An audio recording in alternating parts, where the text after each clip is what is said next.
افغانستان کی سرزمین بے انتہا رازوں سے بھری پڑی ہے، لیکن آج جس کہانی کو لے کر آپ کی خدمت میں حاضر ہوا ہوں وہ اپنے اندر بے انتہا پراسراریت سمیٹے ہوئے ہے۔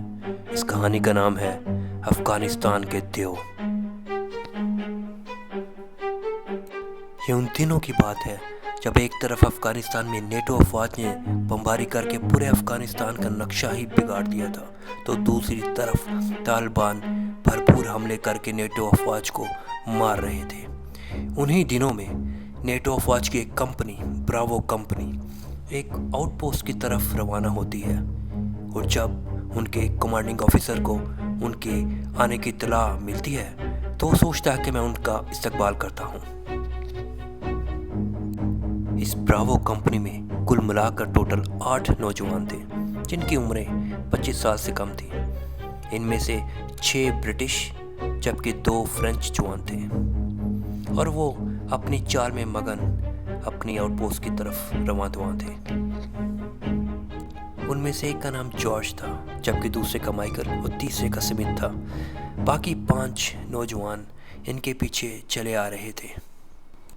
جب ان 8 نوجوانوں نے آؤٹ پوسٹ پر پہنچ کر اپنے کمانڈنگ آفیسر سے مصافحہ کیا تو ان کی حیرت کی انتہا نہ رہی کہ وہ حصہ جس کو وہ سمجھ رہے تھے کہ یہاں پہ ہر چیز میسر ہوگی، وہ افغانستان کا انتہائی دور دراز علاقہ تھا جس کے ایک طرف پرانا قبرستان تھا جو کہ اب پتھروں میں تبدیل ہو چکا تھا، جبکہ دوسری طرف ایک چٹیل میدان، اور ان کے پیچھے کی طرف بڑے بڑے پہاڑ تھے جو ان کو اپنی ہیبت ناک موجودگی کا احساس دلا رہے تھے۔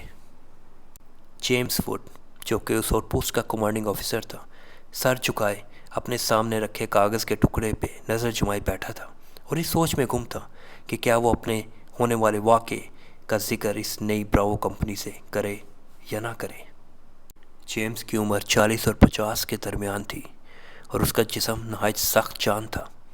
اس کا قد 5 فٹ 5 فیٹ تھا۔ وہ آج سے پہلے بے انتہا جنگوں میں کامیابی سے حصہ لے چکا تھا، لیکن اپنے ساتھ ہونے والے اس نئے واقعے نے اس کے رونگٹے کھڑے کر دیے تھے۔ جیمز ووڈ کی اپنی الفا کمپنی آج سے تقریباً 2 ہفتے پہلے گم ہو چکی تھی، اور اس کا ذکر اس نے ابھی براوو کمپنی سے نہیں کیا تھا۔ اس کی اپنی الفا کمپنی میں 8 نوجوان تھے جو کہ سب کے سب برٹش تھے۔ ان کا نام و نشان موصول نہیں ہوا تھا۔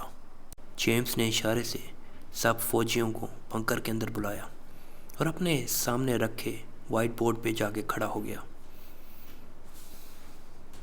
وائٹ بورڈ پہ عجیب و غریب قسم کے نقشے بنے ہوئے تھے، اور ایک نقشے کے گرد کالا دائرہ لگا ہوا تھا، اور ایک کالے دائرے کے اوپر ایک اور چھوٹا دائرہ لگا ہوا تھا جو کہ اس کی اہمیت کو بڑھا رہا تھا۔ جیمز نے ایک لمبی سانس بھری اور سب سے پہلے اونچی آواز میں سب کا استقبال کیا اور بولا، میرے بہادر جوانوں، مجھے آپ کو اپنے سامنے دیکھ کے بے انتہا خوشی ہوئی ہے، اور میں سمجھتا ہوں کہ آپ اپنا نیا مشن بے انتہا خوش اسلوبی سے سر انجام دیں گے۔ جیمز نے مزید کہا، ہمارے پاس وقت بہت کم ہے، اس لیے آپ کو آپ کے مشن کے بارے میں ابھی بتانا بہت ضروری ہے۔ یہ کہتے ہوئے جیمز نے اپنے سامنے رکھے نقشے کی مدد سے ان کو وہاں کا حال بتانا شروع کیا۔ ہمارے پیچھے کی طرف 2 بڑے بڑے پہاڑ ہیں جس کے درمیان میں ایک ندی گزرتی ہے۔ آپ کے آنے سے 2 ہفتے پہلے میری الفا کمپنی وہاں پہ ایک روٹین پیٹرول میں گئی تھی اور ابھی تک ان کی کوئی خبر نہیں ملی۔ الفا کمپنی میں 8 فوجی جوان تھے اور وہ سب کے سب لاپتہ ہیں۔ آپ کا نیا مشن ہے کہ الفا کمپنی کا پتہ لگانا اور فوراً مجھے اس کی خبر کرنا۔ جیمز نے کہا، فوجیوں، تم سب کا مشن ہے کہ کل سورج نکلنے سے پہلے تم پہاڑوں کی طرف رواں دواں ہوگے اور وہاں پہ 20 کلومیٹر ٹریک کرو گے۔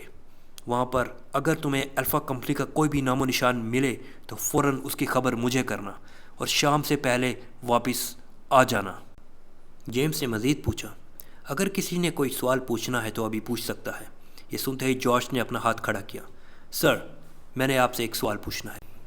جارج بولا، سر میں جاننا چاہتا ہوں کہ ہم کس دشمن کی تلاش میں جا رہے ہیں، اس کا حلیہ کیا ہے؟ کیا ہماری الفا کمپنی کو کسی انجانے دشمن کا سامنا کرنا پڑا تھا؟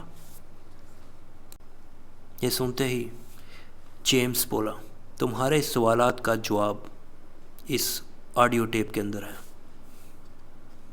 جیمز نے اپنے سامنے رکھے آڈیو ٹیپ کا بٹن آن کیا اور اس کو ویڈیو سکرین کے ساتھ کنیکٹ کیا اور پلے کیا۔ جب اس نے پلے کیا تو اس کی 1 منٹ کے اندر سب فوجی جوانوں کے چہروں کا رنگ فک ہو چکا تھا۔ وہ اپنی آنکھوں کے سامنے سکرین پہ لگی الفا کمپنی کو دیکھ رہے تھے کہ اچانک الفا کمپنی فائرنگ شروع کرتی ہے۔ ان کے اوپر ایک حملہ ہوتا ہے۔ وہ دیکھتے ہیں کہ دیو قامت انتہائی خونخوار درندہ نما شخص سامنے آتا ہے، ایک کار سے نکلتا ہے۔ اس کے ہاتھ میں ایک نیزہ ہوتا ہے۔ وہ بھاگتا ہوا ان کے اوپر حملہ آور ہو جاتا ہے۔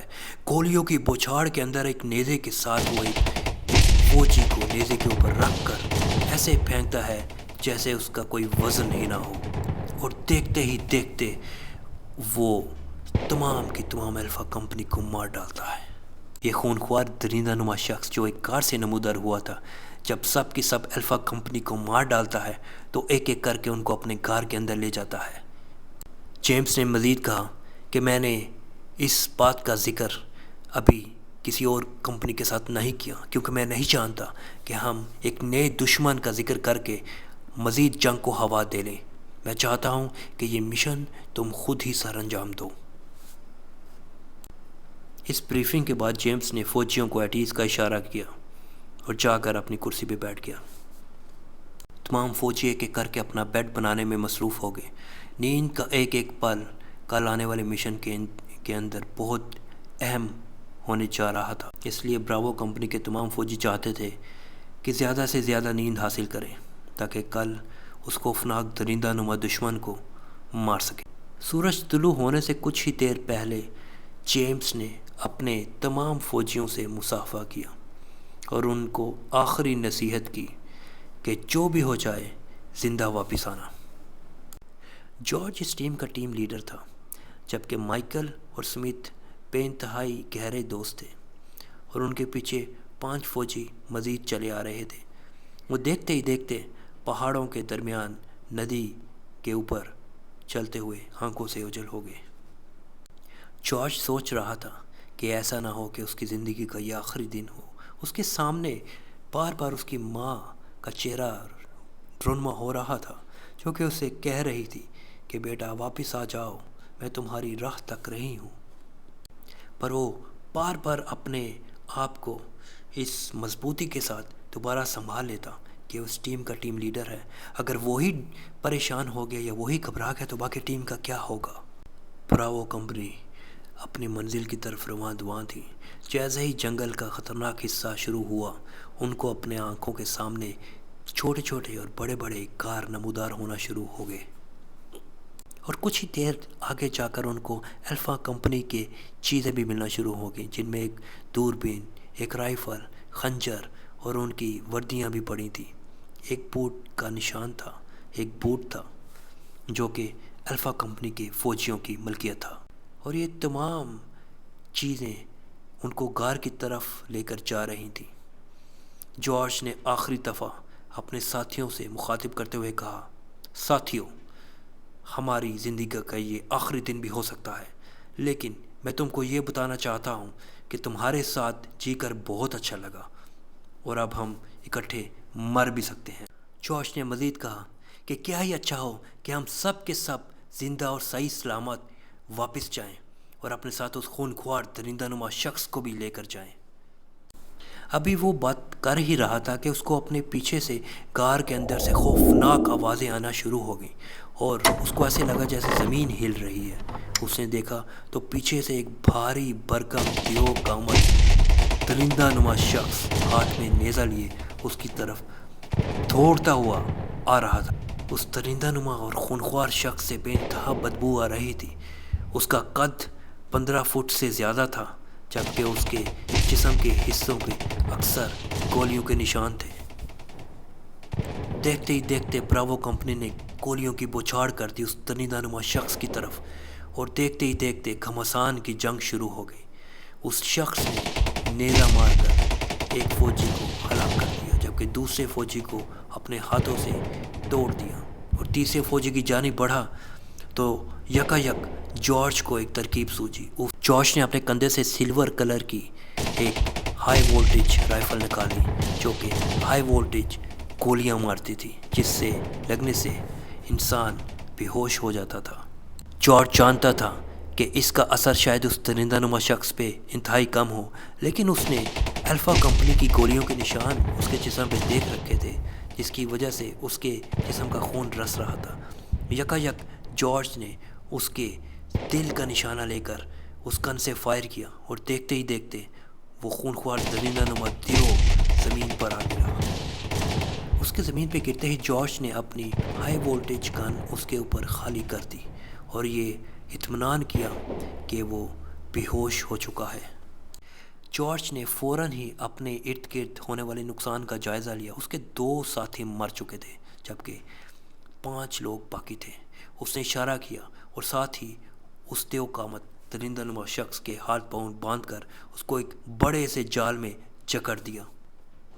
جارج نے سارا واقعہ جیمز کو وائرلیس پہ بتایا اور جیمز کو کہا کہ اس کو ایئر ایمبولینس کی اشد ضرورت ہے، اور یوں 15 منٹ کے اندر 3 ہیلی کاپٹر اس لوکیشن پر پہنچ گئے، اور ان ہیلی کاپٹرز کے پائلٹ نے جب اپنے سامنے اس بدبودار اور خونخوار درندہ نما شخص کو دیکھا تو ان کو اپنی آنکھوں سے یقین نہیں آ رہا تھا کہ وہ اس چیز کو دیکھ رہے ہیں جو کہ ہزاروں سال پہلے ناپید ہو چکی تھی۔ یہ وہ دیو قامت انسان تھا جو کہ طوفان نوح سے پہلے زمین پر آباد تھے، اور طوفان نوح کے بعد یہ سب کے سب مر چکے تھے، کم از کم کتابوں میں۔ لیکن جارج اس آخری انسان کو اپنی آنکھوں کے سامنے زندہ اور صحیح سلامت دیکھ رہا تھا۔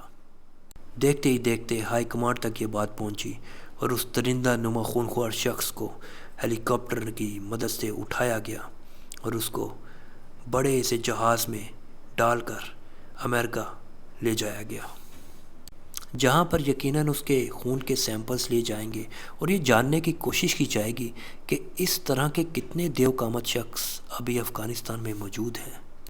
یہ تھی آج کی کہانی۔ میں امید کرتا ہوں کہ آپ کو آج کی کہانی بے انتہا پسند آئی ہوگی۔